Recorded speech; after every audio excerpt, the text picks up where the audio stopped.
ko yung iho ko. At nahirapan ako huminga. Biglang napulot ang hangin.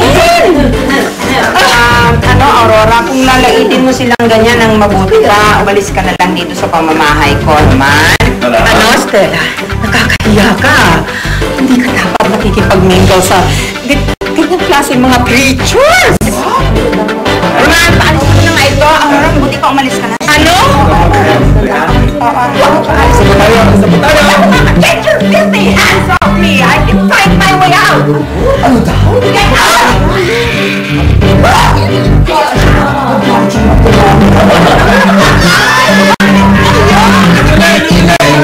Pasensya na kayo.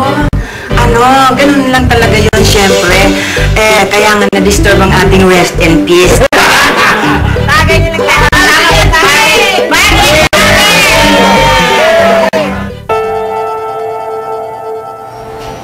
Hoy, may namimiss siya.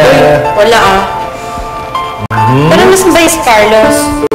Wala, nasa India siya ngayon.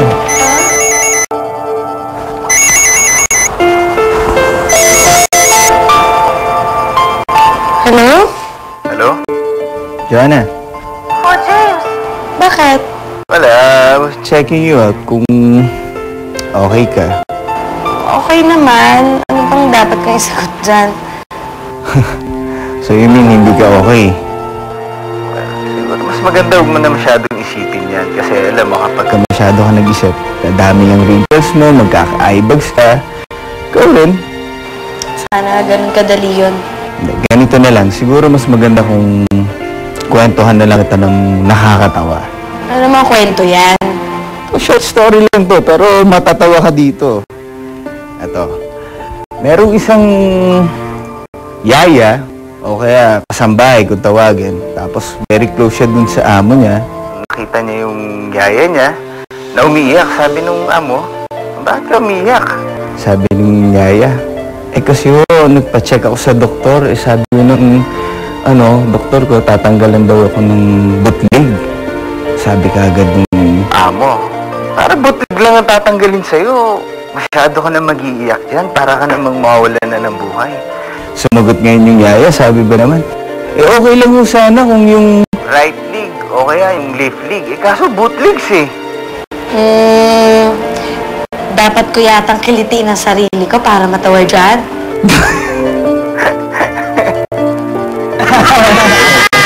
Gagawin ka lang. Tama na siya, sabi ko tawa, no?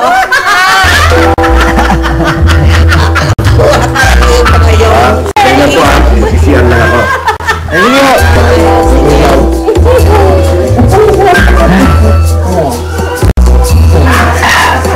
Alam niyo naman, Lola.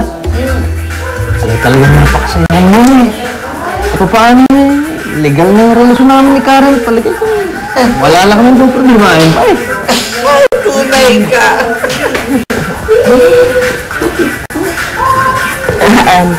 Ay, anak!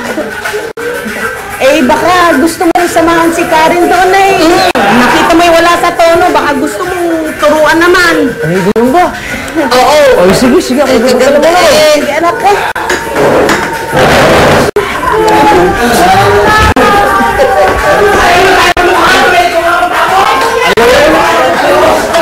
Ikaw. Bakit ka hindi mo sinabi na sa kanya ang totoo? Inayin na mo. Nakita mong galak na galak si Ruben eh. Gusto mo bang sirain ko ang kanyang moment? Hindi natin muna sabihin sa kanya. Ayaw niya. Nagsisinungaling. Ano ga? Sabihin na nga natin ang totoo at hindi ka maperwisyo. Ay, naku, Nay. Ako na nga munang bahala.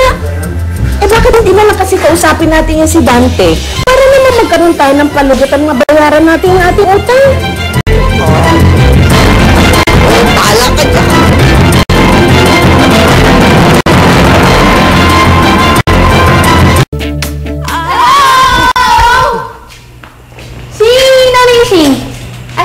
Hindi ba sila ng Batangas? Alam na ko hindi. Ay namasyal lang ang Samon. Ay paano ibihira lang makaluwas sa mga yan? Kaya sinusulit ng pamamasyal. Isang buwan sila napunta. Kanina pa ba umalis o ngayon lang o ano? Ay siguro mga kalahating oras na nakalipas. Pauna! susunod doon sa mall, kailan nakaisip? Nangarap maging chaperone forever, no? Buboy hunting ako doon, maghahanap ako ng boys. Kayo, maglampo ko kayo dito maghapon. I don't care. Diba? Talaga si Emily, no? Kala mo, lagi nakatira ng bagby. Yeah! Alay, gusto mo bang sumunod sa kanila? Gusto mo bang pumunta sa mall? Ikaw, gusto mo ba? Alay, parang nagsusunod tayo din eh.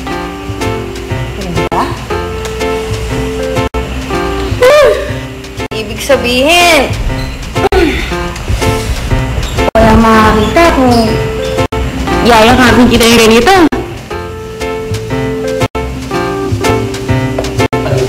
Siguro. Wala ba? Ay, wala na siguro makakakita kung halikan kita ng gano'n eh.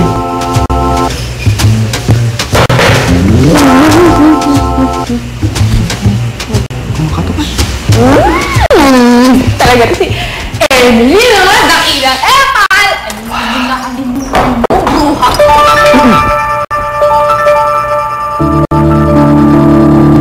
Hey, Ruben, pwede ba tayo mag-usap?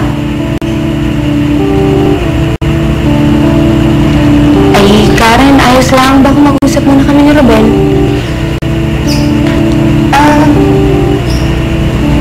Sa totoo lang, ayoko naman talaga kasi sanang pumayag.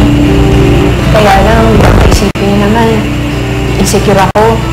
Kaya, sige, mag-usap na kayo. Doon lang ako muna.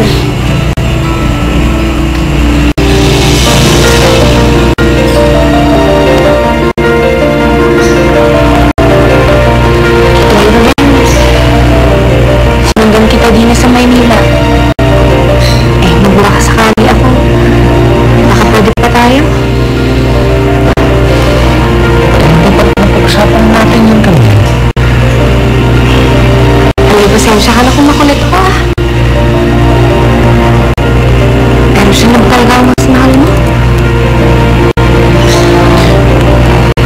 Kasi Karen na wala akong puso ko ngayon eh. Mahal na mahal ko talaga siya. Alice,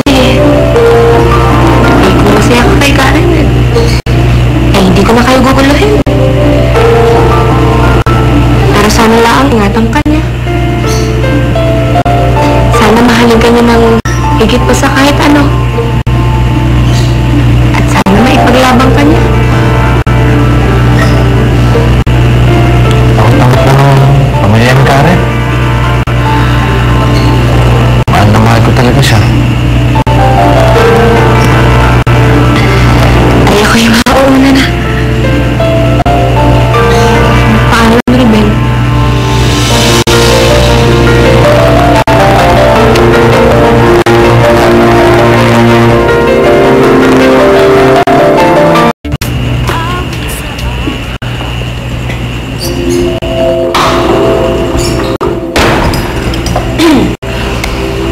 Parang talaga, ayos nila, meron pang kiss dito.